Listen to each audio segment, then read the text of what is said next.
30 programmes ఇచ్చాను. అమ్మ చిన్ననాటి కళ. ఈ డ్యాన్స్ అంటే నాకు చాలా ఇష్టం.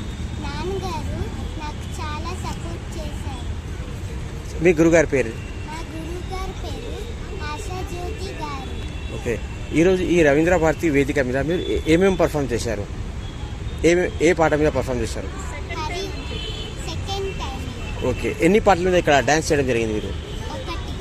ఓకే. ముందు 2 చేశాను.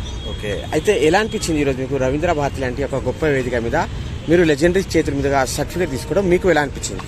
చాలా హ్యాపీగా అనిపించింది. ఓకే. ఎంతో మహానుభావుల గుడ్. అదృష్టంగా కలిగింది. ఓకే. సంతోషంగా భావిస్తున్నాను. చాలా అదృష్టంగా భావిస్తున్నాను. ఓకే. మీకు స్కూల్లో కూడా ఏమైనా అవార్డ్స్ మెడల్స్ రావడం జరిగిందా? 30 ప్రదర్శనలు ఇచ్చాను. గుడ్. అవార్డులు అభినందనలు లభించాయి. ఓకే. ఏ క్లాస్ చదువుతున్నారు మీరు? ఓకే. ఇంకా మీ గురుగారి గురించి చెప్పండి. మీకు ఏ విధంగా ట్రైనింగ్ ఇస్తున్నారు, ఎలా సపోర్ట్ చేస్తున్నారు, ఏమేమి నేర్పిస్తున్నారు? ఓకే. ఓకే. ఓకే. ఇంకా మీ డ్రీమ్ ఏంది, మీ గోల్ ఏంది, మీ అంబిషన్ ఏంది, మీ పెద్దయ్యాక ఏమి అవ్వాలనుకుంటున్నారు? మీ రోల్ మోడల్ ఎవరు, మీ ఇన్స్పిరేషన్ ఎవరు? Good answer. ఎస్ మేడం, ఎలా అనిపించింది మీ పాప? నాకు కొన్ని ఇబ్బందుల వల్ల నా కళ తీరలేనందువల్ల నాకు అదృష్టంగా ఒక సరస్వతి దేవి లభించింది అనుకుంటున్నాను.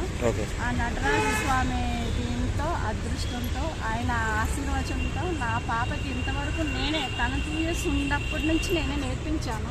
అనుకుంటున్నారా? ఇలాంటి అవకాశాన్ని, ప్రోత్సాహాన్ని, సాంస్కృతిక కార్యక్రమాన్ని,